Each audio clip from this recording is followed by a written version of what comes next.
Welcome to the Wired for Success podcast, your show for ambitious, mission-driven entrepreneurs who want to build million-dollar businesses without sacrificing their health, relationships, or happiness, who understand that in order to build their empire, they need a solid foundation, and that the more they are thriving, the more their business is thriving too. This show brings you the very best from science, self-development, and entrepreneurship to set you up for sustainable success. Hi, I'm Claudia Garbutt, the scientist turned mindset and high performance coach for entrepreneurs, and I help you get wired for success. Hey everyone, and welcome back to a brand new episode of the Wired for Success podcast, where we talk about all things science, self-development, and entrepreneurship that help you get to that next level of success in your life and business.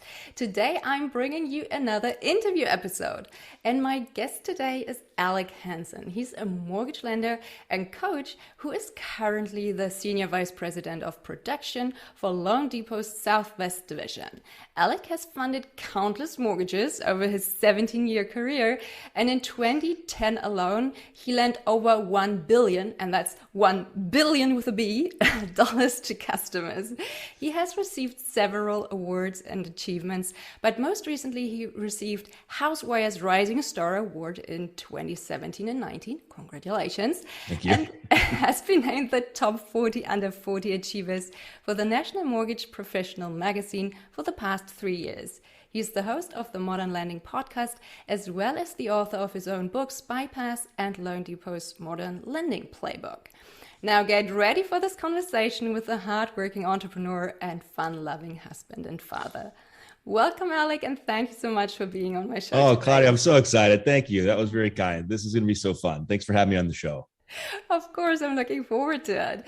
So, Alec, let's start with my favorite warm-up questions. Yes. What made you fall in love with the mortgage industry? What factors influence that career decision? And did you have any key experiences that pointed you in that direction? So a lot of people fall into this industry by luck and chance. It's not one of those industries where everybody is just clamoring out of college to go into the mortgage space. So I kind of fell into it because I asked my dad for a job in college.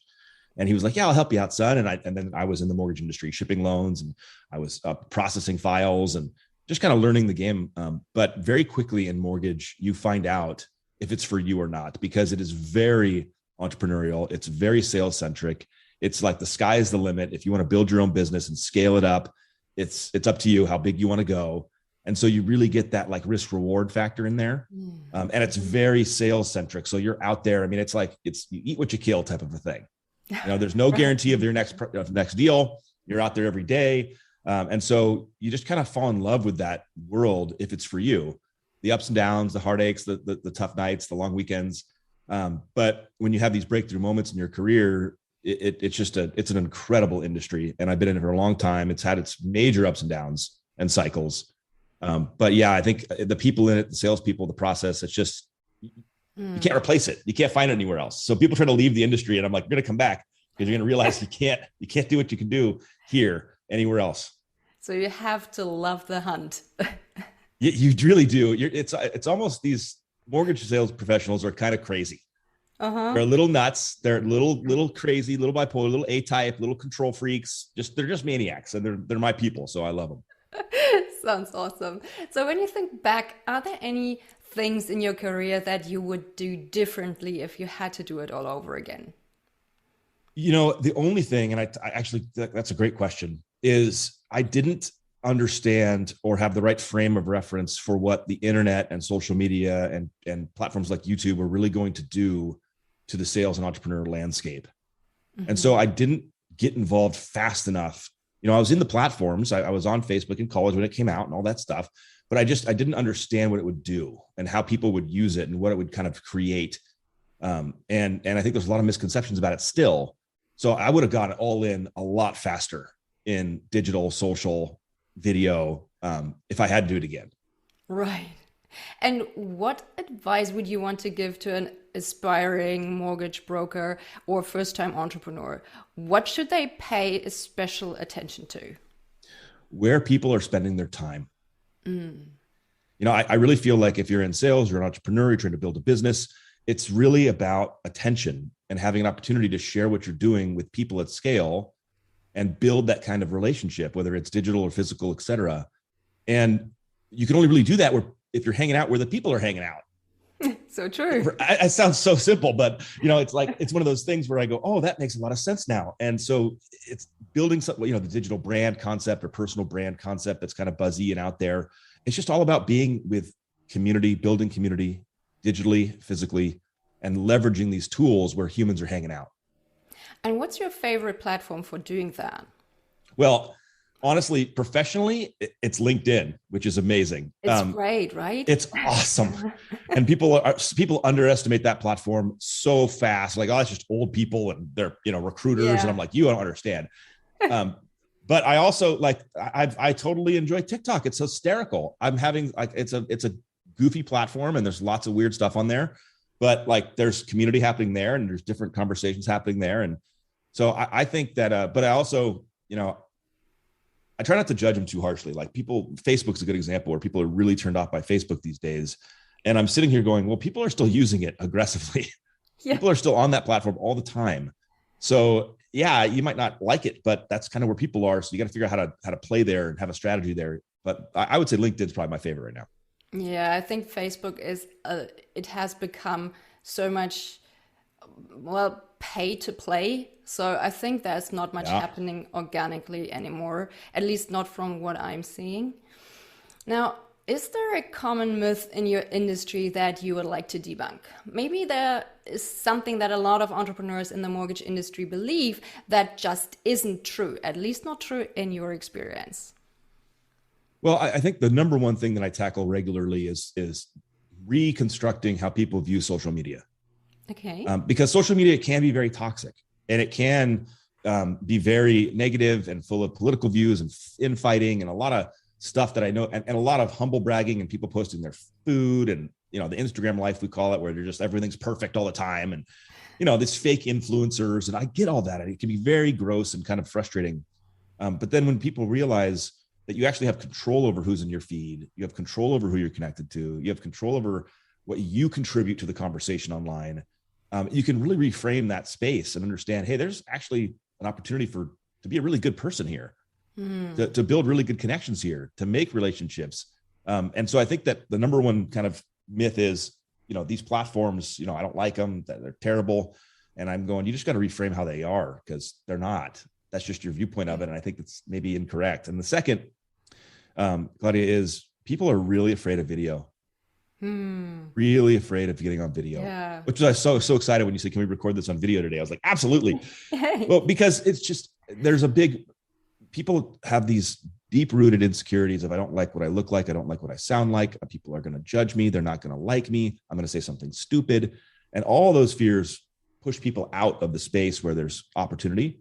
And so that's another place I play a lot in, just to kind of unearth that and get it out there. Yeah, I totally agree. I mean, I used to hate video a lot before I learned to get comfortable with that. And just you meet people in real life every day and you can't fight every day, right? No. Yeah, you absolutely cannot. And it's a skill. Like you said, you get comfortable. It's a practice. It just doesn't happen overnight.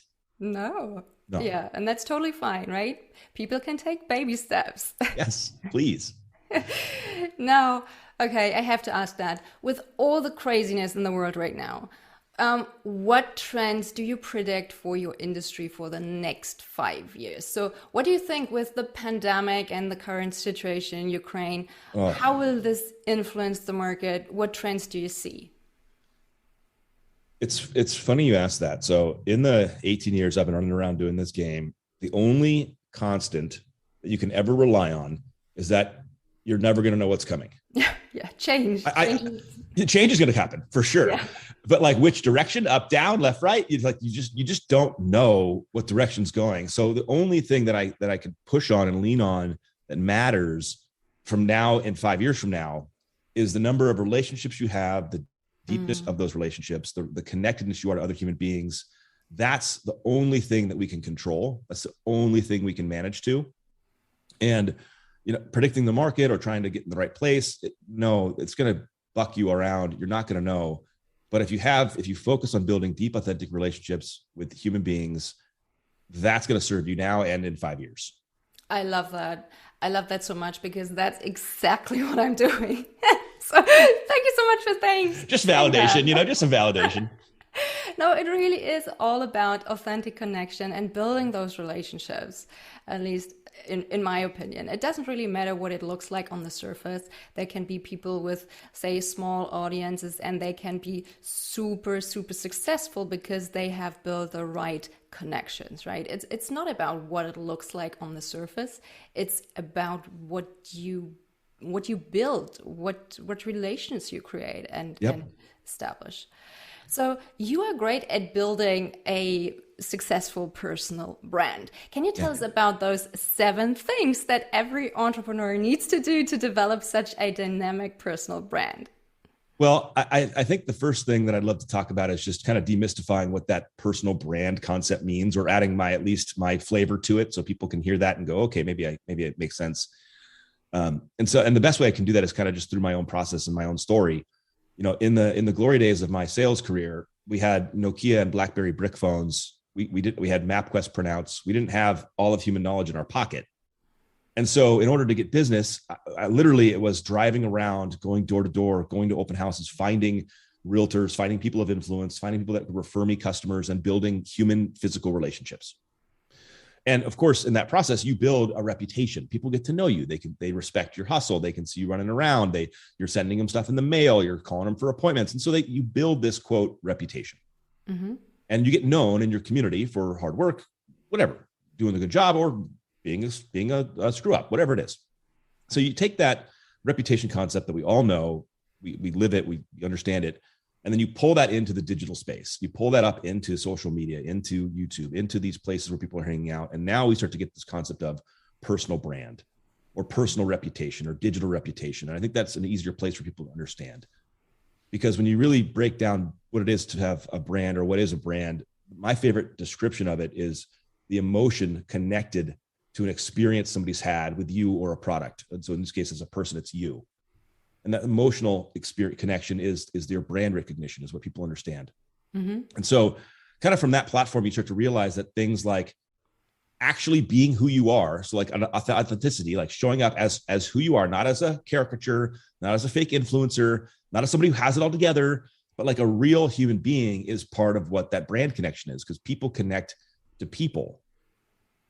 It's an amazing, reality when we get down to it. So understanding that authenticity is huge. Consistency is the only way I know to build a brand. Mm-hmm. Meaning, I joke around in the States a lot, and say, name an insurance company, and everyone's like, oh my gosh, Geico or Allstate. They all jump in our heads because we've seen these commercials just pounded into our face for years. And so you realize, okay, well, they must understand consistency builds something. It's awareness, it's connection. So you have to show up consistently on these platforms in people's lives to build brand. And then, there's other components of it that I really like, which are like your story. Mm-hmm. People's personal story, their successes, their hardships, the things they've accomplished, things they want to accomplish. That's everybody's superpower. True. And it is. And we don't, sometimes we are embarrassed by our stories. We don't want people to really know some of that stuff. But I'm telling you, once you unleash that, it's really your superpower. That's where real human connection happens. Because, When they can, people relate to struggle more than they relate to success. Well, of course, because we are all struggling all the We time. all struggle. So, these elements, because the other side of this that I just to kind of throw the other side of the coin out is, people think a brand is a logo or a hashtag or a cool catchphrase. And I'm like, none of those things are a brand. That's not the focus. People are like, I'm going to go rebrand myself, get a new hashtag, a new website, a new Facebook profile page. And I'm like, no, they don't want to connect with that. They want to connect with you and what you do and what you sell. You're the brand. And for a lot of entrepreneurs and salespeople, they forget that. They want to make their product, their service, the brand. Yeah.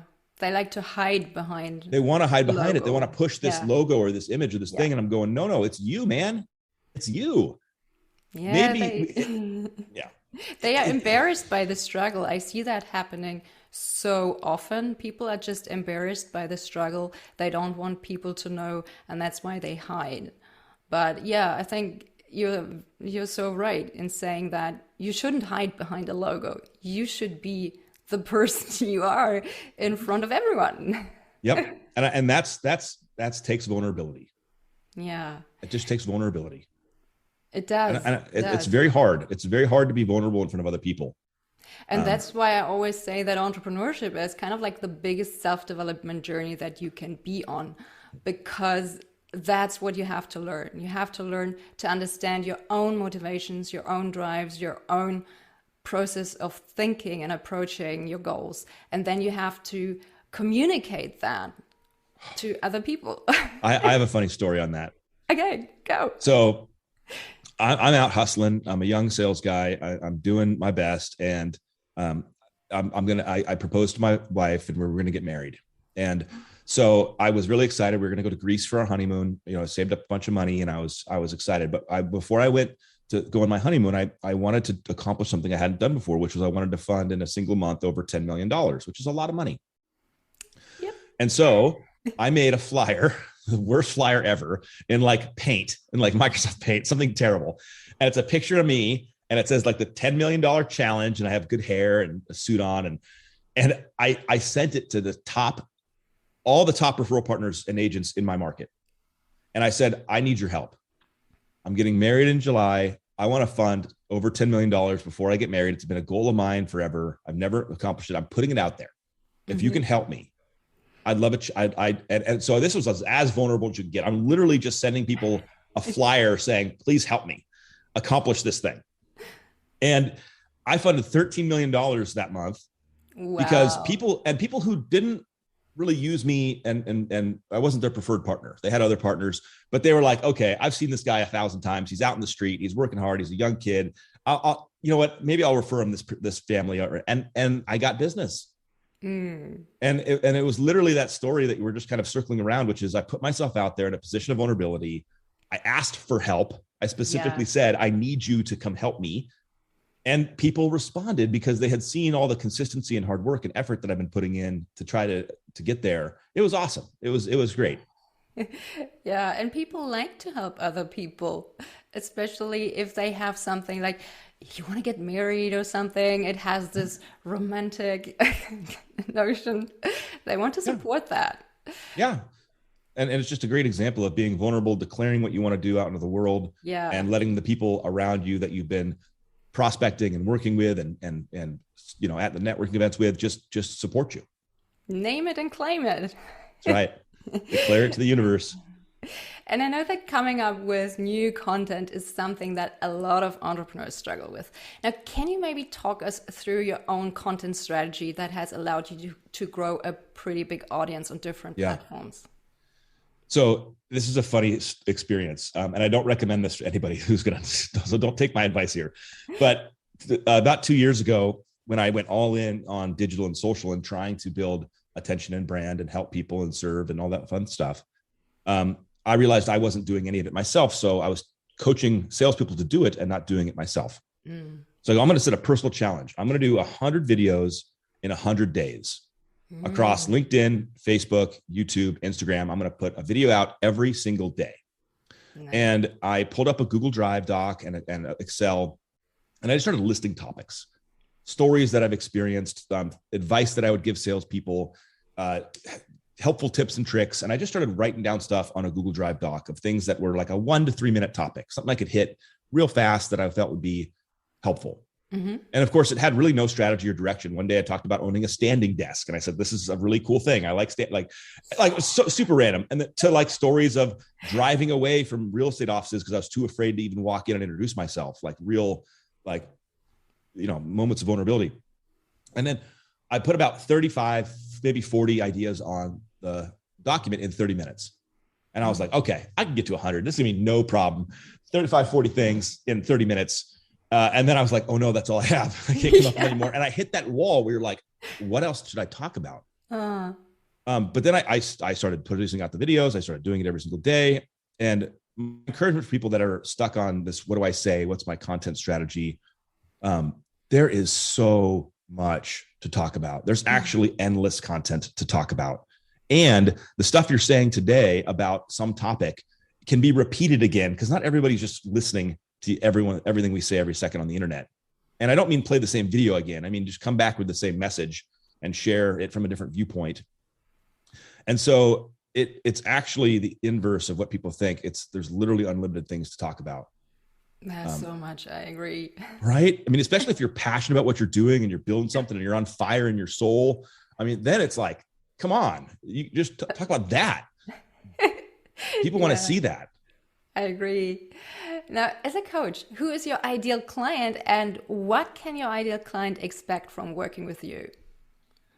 Well, right now I'm taking a group of crazy people on this thing I called a road to 100 million, where they're great producers, but they want to accomplish that milestone of doing $100 million in a single year, which is a big, hard thing to achieve. So these people are doing anywhere from 30 to 70 million and they want to get to 100. And really my ideal client right now in that same, or the person that I'm excited to be around and be in that path with, are people who are willing to just stop caring. And let me explain what I mean by that. That sounds bad. It is, but it's like, when you're at the end of your rope and you just go, I'm over it, I'm going in, you can do amazing things. You're ready to push through. You're ready to kind of have your breakthrough moment. And so what I mean by stop caring is, please stop caring about what other people think on the internet. Please stop caring about what you look like and sound like on video. Please stop caring about how people are going to perceive you and judge you. Because when you unleash your true self and you get out there and you put it into the world, you attract those like-minded people. You attract your ideal client. Yeah. They see, they're into your vibe. They want that. They want that connection, that authenticity. And the people that aren't, because they're people that aren't, they self-select away. That's great. Like, they go away. They block, mute, move on, unfriend. Good. Because those people you didn't want to work with anyway. Yeah. I agree. So it's not about not caring anymore. It's about letting go of attachment. Absolutely. Absolutely. You just got to let go and jump into the pool. Right. Now, what has been the best investment you have made in, say, the last year or so that has really had a big impact on your life or business? And this could be an investment of time, money, energy, or all of the above. I invested in people to come alongside me and help me in my branding and digital journey.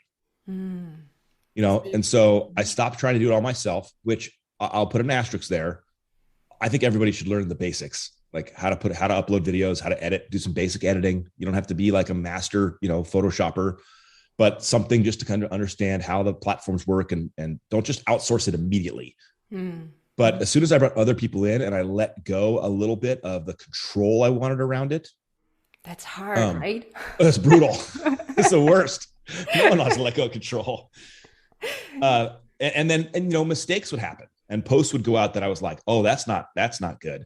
But in that process, growth started to happen, and new ideas and new challenges to me of how I was perceiving things or how I wanted to position things was happening. And you just can't go wrong in investing in other people and letting them come in and put their voice in and their self into it. It was the next step. Sounds good. Now, with all that you have achieved so far, what are your big ambitious plans for the coming year? What are you excited about? And what would you like to achieve on a professional as well as on a personal level? Right now, Claudia, I think that's a cool question.